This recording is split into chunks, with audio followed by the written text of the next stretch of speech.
Papa's here once again, and with Path of Exile 2 early access right around the corner, what better way to prepare than to train in the harsh climates of Project Diablo 2. A mod known for its vigorous, compelling orbs, Den of Evil name change, and demeated Chuckies. This is a retelling of my journey across the 15 beautiful acts. Now, let me preface by saying that I have played PD2 Season 3 a few years back and did do extensive amount of research on how to train a dragon. Just kidding, wrong game. No actual research was performed into the mod changes or patch notes. I wanted to go in blind. Now, a word of caution, my friends, I may or may not randomly and abruptly pause mid-speech to comment on a particular footage to give some more context or try my hand at a jape. With that warning out of the way, let us begin. Though I only played one character thus far, I really enjoyed that it feels like I can pick a character, any character, and blast through the campaign fairly smoothly. Matter of fact, for normal difficulty, I just went through the acts non-stop, leveling organically through the acts until I beat Bale. The first few skill points, in fact, did go into Holy Fire, then I started putting points into Holy Freeze. As some of you may know, I have made Mrs. Freeze 1 and 2 builds in PoE, so why not maybe, potentially, create Mr. Freeze build in PD2? Precarious. Alright, only after beating Bale did I decide to grind a bit for gear and levels, doing the usual Eldritch Cows and Bale runs. I think it was at level 40 that I went to the Nightmare difficulty to continue my journey. Again, leveling organically, taking my time through the acts, only finding few occasions where I had a close call with Mr. Death, but after chatting for just a few moments, I convinced him that it was just a misunderstanding. Overall, I really enjoyed the progression thus far and the balancing that was done in this mod. It was actually fun finding random rare weapons, identifying them, and then, in one such instance, I realized that the Chris would be better than the weapon that I was currently using if a certain secret recipe was used. I decided to go all in on it. I took certain measures to ensure that the upgrade recipe would go without a hitch. For example, the placement of each material you see is extremely precise. Don't think I just randomly threw the mats in the cube without a second thought. I was meticulous. The timing of the placement also very important. I had a stopwatch and everything. By doing this exactly as I did, I ensured a 97% success rate on my Chris actually upgrading. Yeah, it's a very common misconception that people have that you get the upgrade just because you have the mats. Not so, my friends. Just like in Pokemon, on Game Boy, everyone knows you have to press and hold the up and A buttons in order to catch the Pokemon. Facts. Think about it. At this point, I went on to do some grinding again. This time a bit more so than in normal. I done did Pindleskin runs, Eldritch runs, Travical runs, and even did some random runs. Yep, you guessed it. Halls of the Pain runs. At level 67, I went to Hell to continue to try to progress through the acts. And as you can see, my resistances weren't looking too good. So I was like, let me take this seriously. Let me remove all of my MF gear. I think I had maybe 250 magic fine at this point, but I needed them resis. And off I went. Damage not great, but I managed okayishly for a bit. Mind you, it's been a few years since I played Diablo 2 and I've forgotten about eye levels, so not once did I actually look at the top right corner to see what the enemy's levels actually were.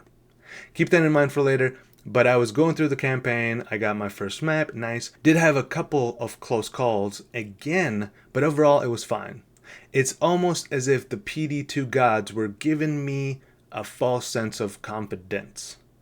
Because by the time I reached the Dark Tower cellar, I felt nearly invincible, yeah.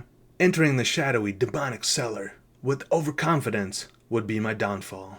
After smiting down a couple of the hobgoblins that have made their nests in this postulous, dank tower, I was met with Katniss. The game message might say the ghost killed me, but we all know who the real mastermind of this orchestrated attack was.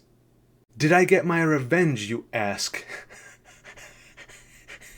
You bet I did, by circumventing Katniss and killing the Countess instead. Weber, MVP, right here. Thank you. This was right around the time I realized that I was slightly underleveled. Therefore, after I slain the hardest monster that hell had to offer, I went back to Nightmare difficulty to level some more. Pinnelskin, Eldritch, Shank, Travical, Pinnelskin, Eldritch, Shank, Travical, Pinnelskin, Eldritch, Shank, Travical, Pinnelskin, Eldritch, Shank, Travical.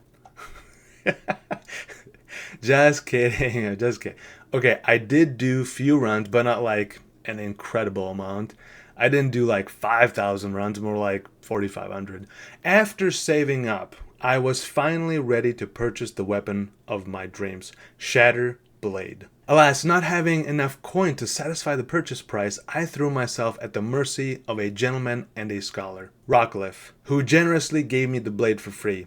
Shout out to you. Thanks again for the wonderful weapon. At level 72, with the newly equipped weapon in hand, I was able to throw World Stone Shards at another gear piece that I was eyeing, and that's what I love about PD2. With just a couple of upgrades, I felt unstoppable once more. In PoE, the upgrading we do as we level are impactful to be sure, but here in PD2 it feels more significant because in Hell, the difficulty ramps up significantly, so any decent upgrade goes a long way. Now at this point I was trying to trade for a dragon scale. The person trading with me gave me a whole bunch of stuff since he took one glance at my gear and a small tear formed below his right eye. Armor made out of fake Play-Doh, boots full of holes, gloves with no fingertip protection. I mean, how does one survive in this cruel world with fingerless gloves, I ask you? I don't know.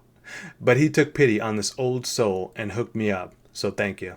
Anyways, the first two act bosses weren't too rough. Matter of fact, I was once again feeling quite confident.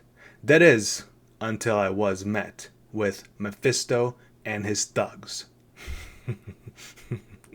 But before we get into that Sandocious battle, one for the ages, let me tell you about what happened after I cleared the Travical. As I ran through the narrow corridors, I stumbled into what some people refer to as undead Gimlis that, done did me in pretty good.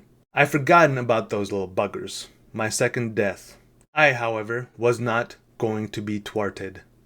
I got up, stronger than ever, having learned from my previous mistakes. I wish I could play the Eye of the Tiger song for you guys right now. I made the tactical decision to run past any deceased leprechauns I saw along the way and get as quickly to Mephisto as I could to tell him a piece of my mind. Mephisto, however, had different ideas.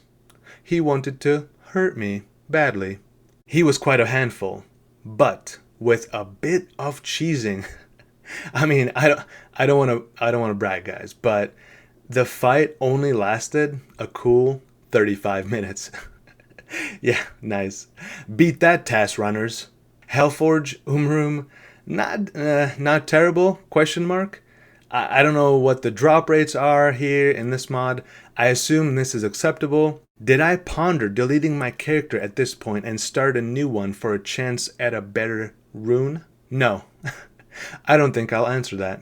Did they nerf Diablo? It's crazy to me that the random monsters we encounter through our journey are scarier than the Demon King himself. Maybe the PD2 team did a collab with Tenacious D and did some sort of balancing around their Diablo, who, let's be honest, kind of a pushover. Moving right along, at this point I'm level 80, no grinding done, just plowing through the content. Had to retry Ancients once because they are pretty strong fellers. Definitely take your time and bring extra pots like I did.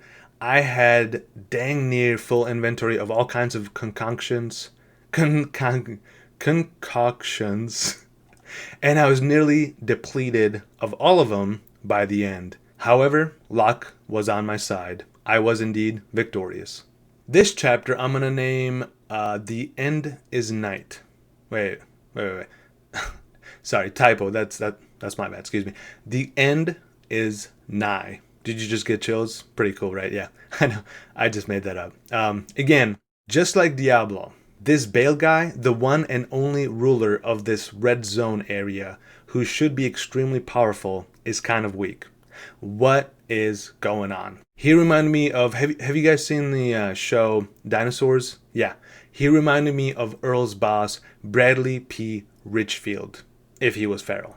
Well, that was anticlimactic. What's next? Some post-campaign content, you ask? Yes, please. I mentioned this in the beginning, but again, I did not read the patch notes, nor have I kept up with what has been going on in PD2, and the last time I played was oh so long ago. So when I saw the purple text, corruption spread text thingy stating that there's a purpleness happenings in the Abaddon dungeon, I was like, yes, let's do this. What do you got for me, hell Satan spawns? I shall take thee on. And then I ran into the f***ing demeated Chuckies again. I swear, if I see one more postmortem gizmo, I'm gonna lose it. Alright, now that I've completed the campaign, grinded a bit, and traded for my gear, my journey has just begun, my friends. So stay tuned, for I shall maybe potentially make a build video on this Paladin. Paladin? Yeah, one of the two. Thanks for watching, and I'll see you next time with another beautiful build, or video, or content.